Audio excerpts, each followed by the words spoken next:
ከረፈደም ቢሆን የኢትዮጵያ መንግስት ኑሯቸውን ወደ አፍሪካ ባደረጉና ከፍተኛ የተባለ የደህንነት ስጋት ባለባቸው ዜጎች ዙሪያ ዝምታውን ሰፍሯል። የኢትዮጵያ መንግስት የወሰደው እርምጃና እዚያ ኑሯቸው ላደረጉ ኢትዮጵያን ተስፋ ይሰጣል የተባለው ጉዳይ በዛሬ መረጃ ሰዓታችን የሚቀኝና የሚዳሰስ ይሆናል። በሌላ በኩል ደግሞ በአርቲስት ቴዎድሮስ ካሳሁን ጉዳይ ፍርድ ቤት ቀርበው የዋስትና መብታቸው የተረጋገጠላቸውና የተፈቀደላቸው የእርሱ የዘመናት የልብ ጓደኛው ዮሱፍ ያሲንን ጨምሮ የ8 ያክል ግለሰቦች የፍርድ ቤት ውሳኔ ሳይከበር መቅረቱ አነጋጋሪ ሆኗል። ለዚህ ሲባል እስካሁን ከእስር እንዳልወጡ ተገልጿል። የዚህ ምክንያት ምን ይሆን? ጉዳዩ ደርሶናል፣ በዝርዝር እንቃኘዋለን። ሰላም በያላችሁበት ይሁን ውድ ቤተሰቦቻችን። ይህ ኢትዮ ግሎባል 360 ኒውስ ነው። ለቻናላችን አዲስ ከሆናችሁ ሰብስክራይብ፣ ቪዲዮን ከወደዳችሁት ደግሞ ላይክ፣ ሼር እንድታደርጉ በአክብሮት ጋበዝን። ወደ ዝርዝር ጉዳዩ ተሻገርን። እስከ ፍጻሜው መልካም ቆይታ አብራችሁ ሁኑ።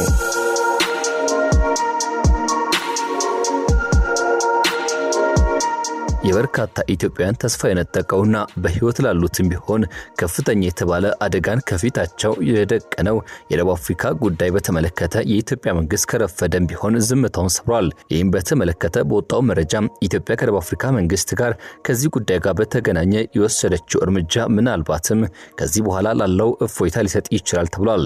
ኢትዮጵያና ደቡብ አፍሪካ በቅርቡ ደቡብ አፍሪካ በሚገኘው ኢትዮጵያና ሌሎች አፍሪካውያን ስደተኞች ላይ ያነጣጠረ ጥቃት የሚመረምር የጋራ አጣሪ ቡድን ማሰማራት መስማማታቸውን የኢትዮጵያ መንግስት ባለስልጣናት ማስታወቃቸው የዚህ ማሳያ ሆኗል። ይህን በተመለከተ የውጭ ጉዳይ ሚኒስትር ቃል አቀባዩ አምባሳደር ነቢያት ጌታቸው ሲገልጹ ውሳኔው የተላለፈው በውጭ ጉዳይ ሚኒስትር ዴኤታ አምባሳደር ብርሃኑ ጸጋይና በኢትዮጵያ ደቡብ አፍሪካ አምባሳደር ኖንሴባ ሎሲ መካከል ከተደረገው ውይይት በኋላ እንደሆነ ገልጿል። ሁለቱ ወገኖች የኢትዮጵያ ዜጎች ደህንነትና እንዲሁም ጥበቃ ማረጋገጥ አስፈላጊ መሆኑን ያሰመሩበት ጉዳይ ነው ተብሏል። ደቡብ አፍሪካ ጥቃቱን በመወገዝ ምርመራ እየተካሄደ መሆኑን አረጋግጣለች።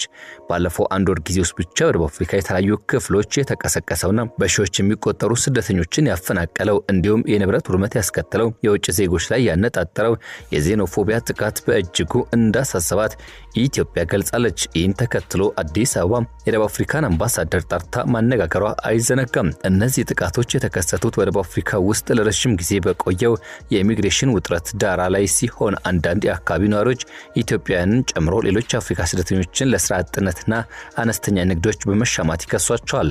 የቀድሞ ደቡብ አፍሪካ ፕሬዝዳንት ታቦ ምቤኪ በዚህ ሳምንት ይህን የተሳሳተ ትርክት አጥብቀው መቃወማቸውም ይታወሳል። የአገሪቱ ኢኮኖሚና ማህበራዊ ችግሮች መንስኤው የመልካም አስተዳደር ውድቀት እንጂ ስደተኞች እንዳልሆኑ ገልጸዋል። በኬፕታውን በተካሄደው የኔፓድ ከፍተኛ አመራሮች የንግድ ቁርስና የአፍሪካ ቀን ንግግር ላይ የተገኙት ታቦ ምቤኪ ደቡብ አፍሪካውያን የስራ አጥነትና የወንጀል መዋቅራዊ መንስኤዎችን ከመፍታት ይልቅ ጣታቸውን በተሳሳተ ሰው ላይ እየቀሰሩ መሆናቸውን ገልጸዋል። ለከፍተኛ ወንጀልና የስራ አጥነት ችግር ተጠያቂዎቹ ጃኮብ ዙማና ሲሪል ራማፎዛ እንጂ ህገወጥ ስደተኞች አይደሉም ያሉት ታቦ ምቤኪ በእሳቸው ፕሬዝዳንትነት ዘመን ህገወጥ ስደተኞች በአገሪቱ ቢኖሩም ኢኮኖሚው ግን እያደገና የወንጀል መጠኑም እየቀነሰ እንደነበር ተገልጿል። ከዚሁ ጋር በተገናኘ የኢትዮጵያን የንግድ ሱቆች መፍረሳቸው በተለይም በጆሃንስበርግ ነዋሪ የሆኑ ኢትዮጵያን ለጀርመን ድምጽ ሬዲዮ ያረጋገጡት ጉዳይ አንድ ማሳያ ሆኗል። እስካሁን በግለሰቦች ይፈጸም የነበረው ጥቃት ወደ መንግስታዊ መዋቅር ደግሞ መሸጋገሩ ይበልጥ ጉዳዩን አሳሳቢ ያደርገዋል። እነሱ እንደሚሉት ከሆነ በተለይም ካለፉት ጥቂት ሳምንታት ወዲህ ህገወጥ ናችሁ በሚል ሱቆቻቸው እየፈረሱ ነው። ለ25 ዓመታት በደቡብ አፍሪካ መኖራቸውን የገለጹትና የሃዲዮማ ሚዲያ ኔትወርክ መስራች መሆናቸውን የጠቀሱት ገራድ ኪዳኔ በርካታ ሱቆች እንደፈረሱ ለጀርመን ድምጽ ሬዲዮ ተናግሯል። ጆሃንስበርግ ሱቆች በህገወጥ መንገድ የሰራቿቸው ናቸው ብለው አፍርሰውባቸዋል። ብዙ ኢትዮጵያውያን ብዙ ኑሮ አጥተዋል። እንግዲህ አሁን ገና የሚቀጥሉ የሚፈርሱ ሱቆችም አሉ። መተው ሲጎበኙ አይተናል። እናም አሁን ኢትዮጵያውያን 100 ሰው የሚደርሱ ኢትዮጵያውያን አሁን ችግር ውስጥ እየገቡ በአይን አይተናል። እንግዲህ ሱቅ ከሚሰሩበት የፈረሰባቸው ማለት ነው በማለት ማብራራታቸውን ዘገባው አመላክቷል። ከፍተኛ ስራ አጥነትና ወንጀል መጠን መኖሩን ያመኑት ታቦ ምቤኪ ከዚሁ ጋር በተያያዘ እንዲህ ላለው መስቀልቅል ዋነኛ ተጠያቂ ሊሆን የሚገባው የሀገሪቱ መንግስት ነው ሲሉ ያነሱት ታቦ ምቤኪ አያይዘው ለስራ አጥነት ሆነ ለወንጀል መጠን መኖር በዋነኛነት ሊጠየቅ የሚገባው የሀገሪቱ መንግስት ነው ብሏል። የውጭ ዜጎች ከሀገር ማባረር ጥሪ መሰረታዊ ሆነው ኢኮኖሚያዊ ችግር አይፈታውን ሲሉ አስጠንቀዋል። እውነተኛ ወንጀለኞችን ትታችሁ ሰነድ በሌላቸው አፍሪካ ላይ በመጮህ የስራ አጥነት ችግርን አትፈቱም። ወንጀለኞች እዚሁ ተቀምጠው እኛ ግን በተሳሳተ ሰዎች ላይ ጣታችንን እየቀሰር ነው። ይህ ደግሞ ተገቢ አይደለም፣ ሊታረም ይገባል ማለታቸው ሰምቷል። ባለፈው ወር በሰጡት ሌላኛው የቴሌቪዥን ቃለ ምልልስ በደቡብ አፍሪካ የሰው ኃይል ለዘመናዊ ኢኮኖሚ የሚመጥን ክህሎት እንደሌለው መጥቀስ በማህበራዊ ድጎማ ላይ ጥገኛ መሆን የፖሊሲ ውድቀት ማሳያ መሆኑን ገልጸውና አብራርተው ነበር። ታቦኒ ሚኪ አያይዘው ሲያነሱና ሲገልጹ አብዛኛው ህዝብ በማህበራዊ ድጎማ ላይ ጥገኛ ሆኖ እያለ ይህን እንደ ትልቅ ስኬት ማቅረባችንን ለምን እንቀጥላለን? የሁኔታ ስኬት ሳይሆን ስር የሰደደ የፖሊሲ ውድቀትን ያሳያል በማለት መውቀሳቸው ተዘግቧል።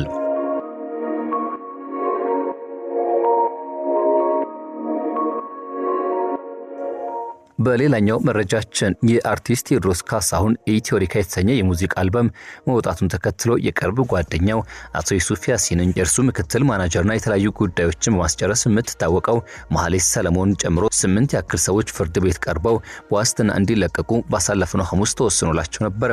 ከአርቲስት ቴዎድሮስ ካሳሁን ጋር የቅርብ የስራ ግንኙነት ያላቸው የተባሉት እነዚህ ምንጮች እንደተናገሩት ከሆነ የፌዴራል የመጀመሪያ ደረጃ ፍርድ ቤት አራዳ ምድብ አንደኛ ጊዜ ቀጠሮ ችሎት ታሳሪዎቹ እንዲለቀቁ የወሰነው ውሳኔ ባሳለፍነው ሳምንት ተከናውኖ ነበር።